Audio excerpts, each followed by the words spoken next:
Avatar 2 is on its way, so I decided to rewatch the first one and see how it holds up.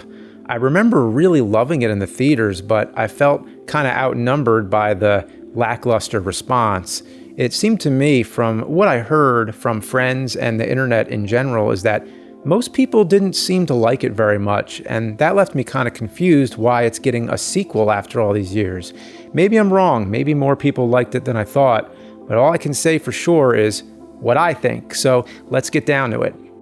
So this is a different type of review where it's mostly about me trying to make sense of the confusing experience I've had with this film's reception. But first, let me talk about the movie itself. First, the positives. I really like the characters. Sam Worthington as Jake Sully, the human protagonist, I felt for him all the way through. He's a tool used by the mining colony to infiltrate the Na'vi, the species who are native to the world of Pandora. I love seeing him go through the transition of having a change of heart, coming to love the Na'vi and their people, and sharing their connection with nature. He's a character torn between two different worlds and has to make a tough choice between getting his legs back or living with the Na'vi. Zoe Saldana is also great as Neytiri, the chief's daughter of the Na'vi tribe. She's the typical love interest, but also is an important part of Jake's journey, teaching him the ways of the Na'vi, and is the one who puts her trust into him. Stephen Lang as the colonel, the head of the mining operation, is a real intimidating character who becomes the main villain. He's so cold, he's sipping coffee while laying waste to the Na'vi civilization. I really liked his performance. I thought it was very believable as a guy who doesn't think he's evil, but just tough and fair. But he's also kind of a throwback to 80s villains, and I like that a lot. Especially when he gets into the mech suit at the end, like, oh shit, it's the final boss showdown. I loved it. The supporting human characters like Sigourney Weaver and Michelle Rodriguez were also really great. But one that stood out was Giovanni Ribisi as the secondary villain, the corporate guy. He's such a dick. There's this little laugh he does all the time that's so good. There's also little details on how the technology is portrayed that comes off as very realistic. I mean, doesn't it seem like most of the time in sci-fi movies, everybody is overly proficient with operating all the computers and gadgets? But here, there's a scene where he's trying to look at a holographic map, and he's like, go back, slow down. You know, it's a tiny thing like that that just makes it seem so much more real. In general, I liked the idea of the human minds controlling the avatar bodies, because isn't that kind of like what we do when we play video games, pretend we're somebody who we're not? I also really love the idea of the Na'vi uploading and downloading their thoughts into the trees, sort of like an organic internet. Also, it reminded me of other James Cameron movies. It gave me a big Aliens vibe. Even the shot of Jake hanging onto the ship reminded me of True Lies with the final scene of the plane. Structurally, it's paced perfectly. It hits the traditional 3-act structure, all the right turns and emotional notes. The false climax is done really well. That's the part we all know when everything is going good. It's when Jake is connecting with the Na'vi and their world, meeting their approval, as well as the approval from his human superiors. He's taming those wild creatures. Peace and harmony is in full swing. The music is swelling, releasing those endorphins. And that only makes the low point hit even harder when it all comes crashing down on both sides. The Na'vi are upset he lied to them. Meanwhile, the colonel's pissed off that he betrayed his team. Next thing, the ships are coming in to blow up everything. Their sacred tree falls. Their civilization culture are being destroyed. You feel like you're watching a real tragedy, and it's straight up tear-inducing. And it all finishes with this insanely epic battle sequence. I mean, basically what this movie boils down to is robots and giant monsters. The good stuff. So clearly, I love it still, but is there anything I don't like about it? To be honest, not much. Maybe it was a little too long. In the final act, it sort of just turns into another dumb action film. Rewatching it, I don't think it has the same impact it had on me when I first saw it in the theater, but isn't that always the case? It was on a big IMAX screen with surround sound, and not to mention, it was 3D. Probably one of few movies I actually saw in 3D, and it looked great. I think maybe the design of the Na'vi is a little weird. Maybe the eyes are too cute looking sometimes. I don't know, just something strange about it. The only thing I thought was straight up embarrassing was when the Na'vi speak in their native language, the subtitles are in what I think is papyrus font. Even the movie's logo, I think, was papyrus.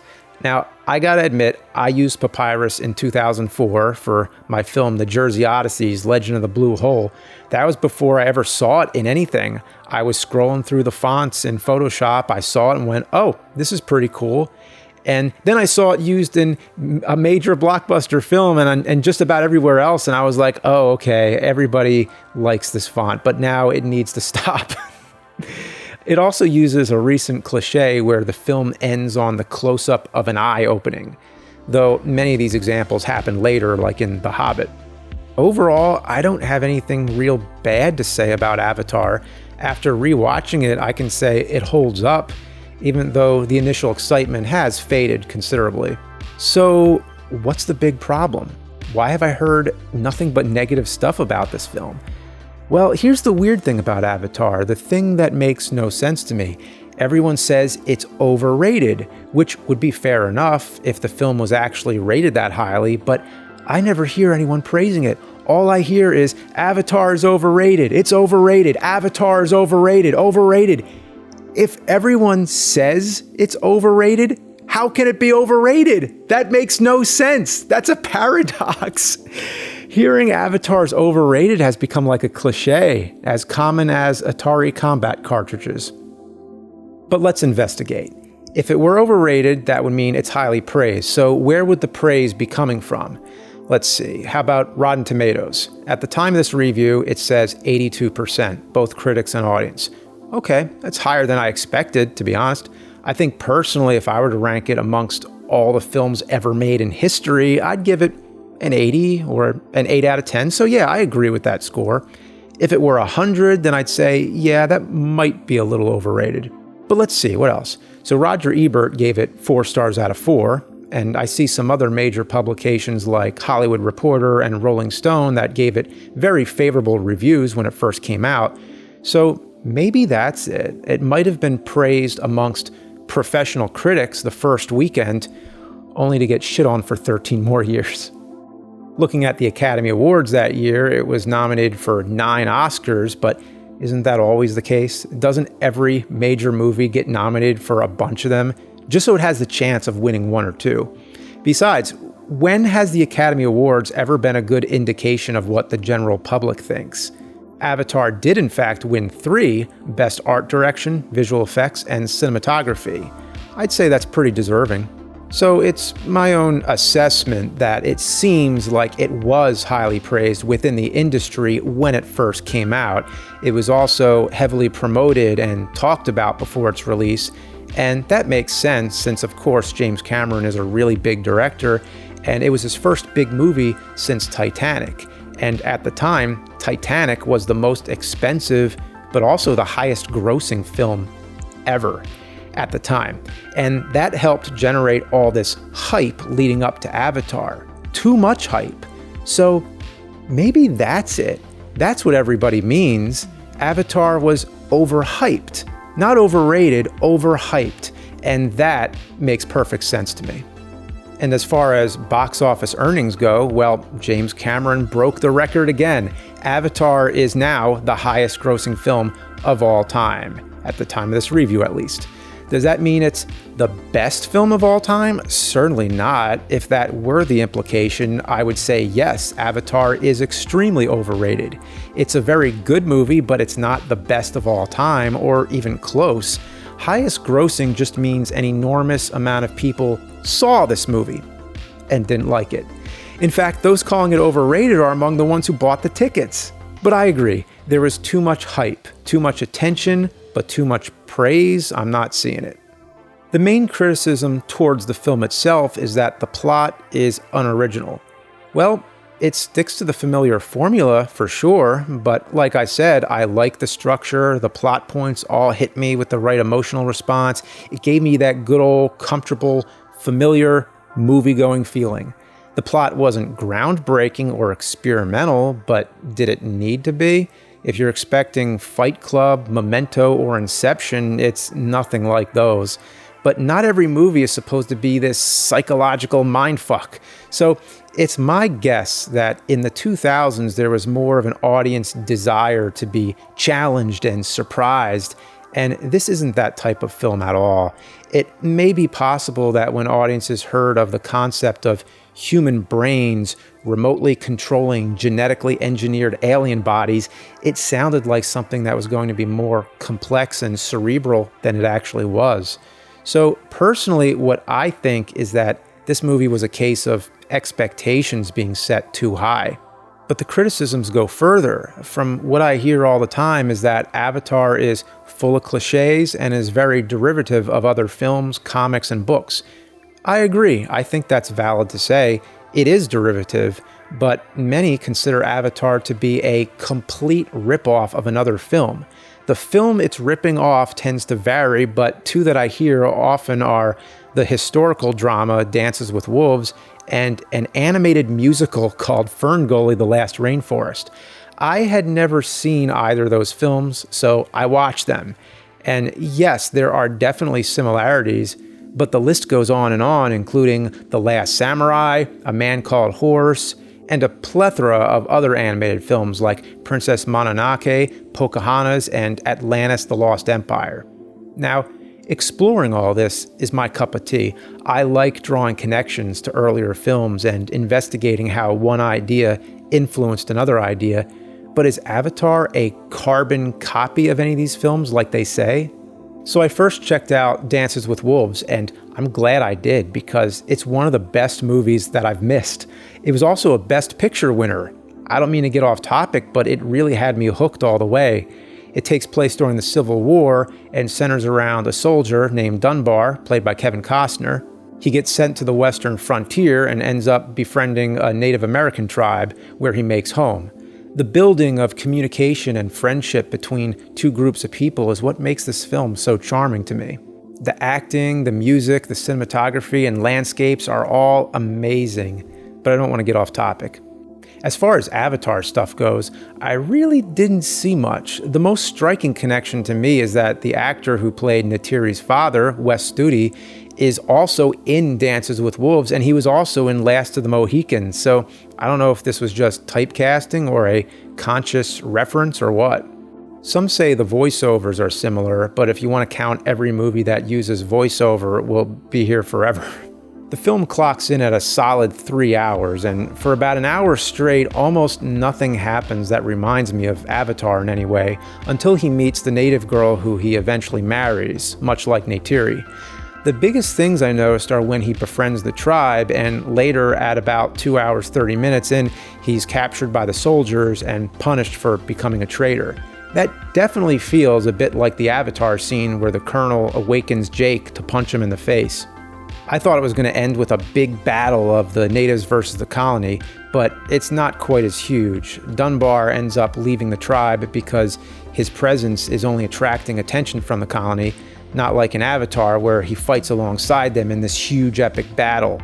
No flying ships, nobody gets into a mech suit, but all joking aside, the idea of a soldier switching sides is done so much differently. I mean, Avatar, he's literally switching back and forth between two bodies.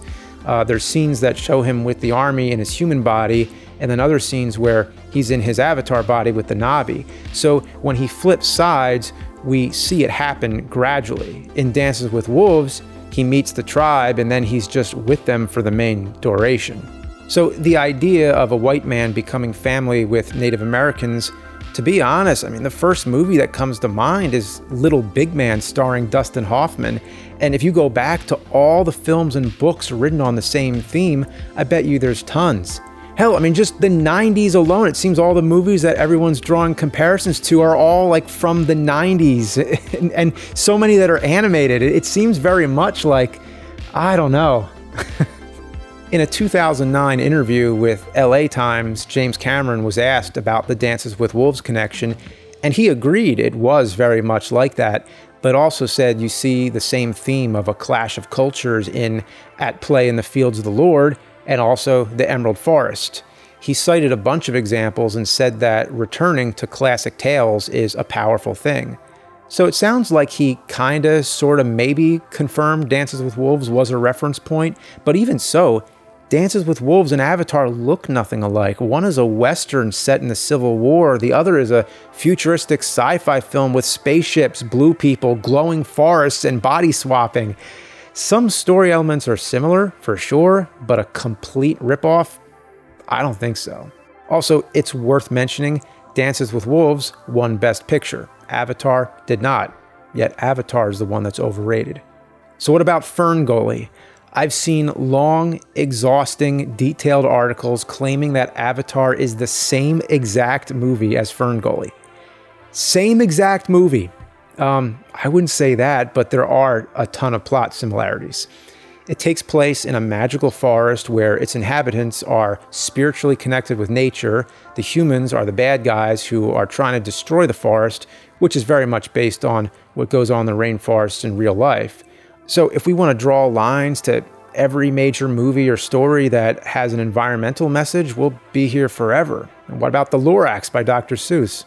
The thing I find most similar is the theme of the outsider who joins the tribe and falls in love with the chief's daughter, and it's his people who are causing the destruction, so he switches sides and helps defend their home from the humans.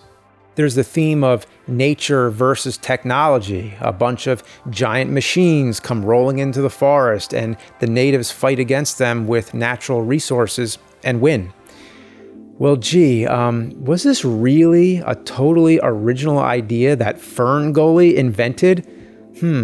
Wasn't there another movie where a bunch of creatures, furry little creatures, defend their forest from humans piloting giant robots?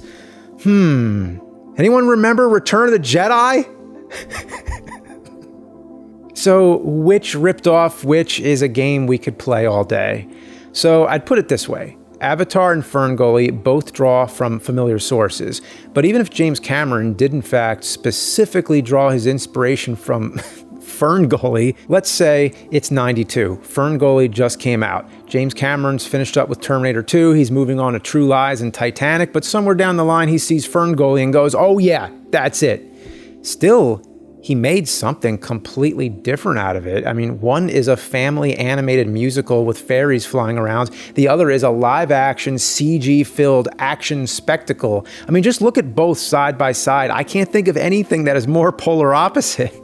So then I watched Pocahontas, and this is when I laughed.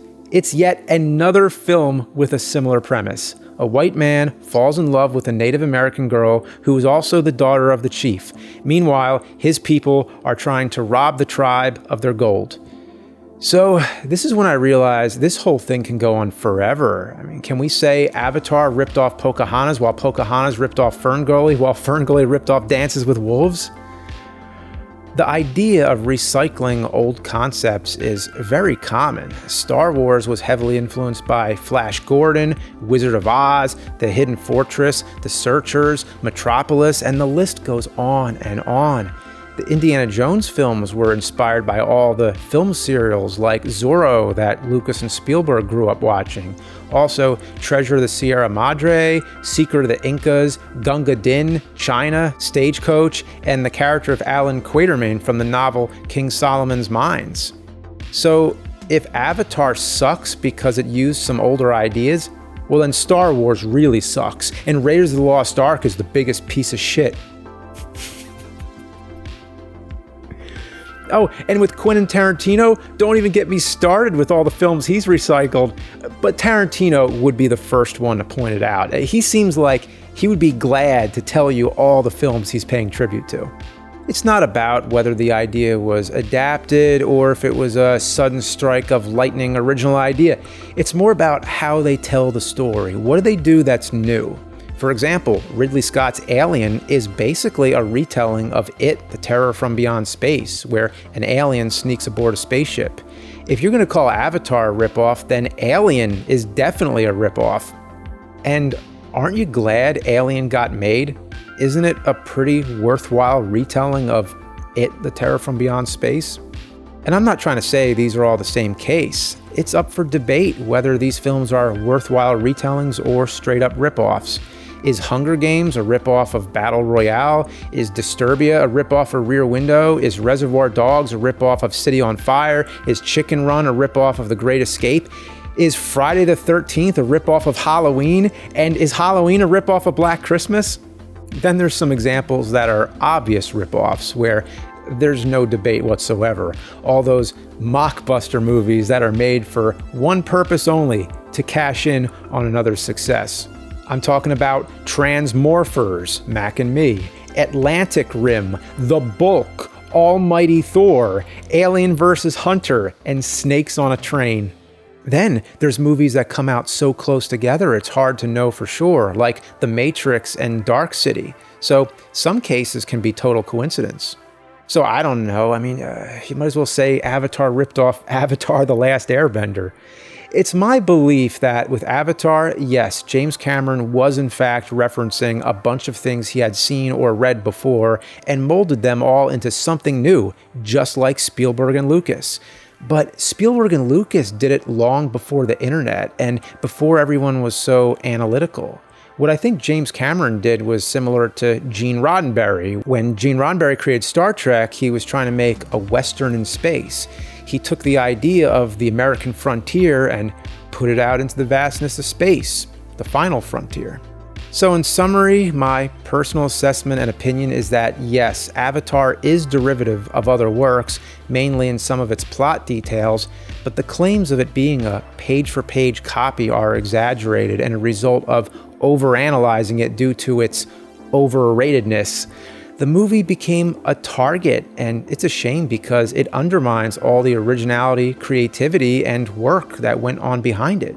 My opinion of Avatar stands. It's a great visual action film that tells an equally great familiar story while adapting many time-tested themes and formulas. It might not be the most fresh, trailblazing thing you ever saw, but as far as big blockbuster movies go in the 2000s action sci-fi genre, I'd say it's about as good as it gets. But perhaps it was overhyped, over-discussed, and over-criticized. It was a case of getting a little bit too big for its own good. And if you haven't seen it since 2009, give it another chance. Overhyped, not entirely original, but still a good movie.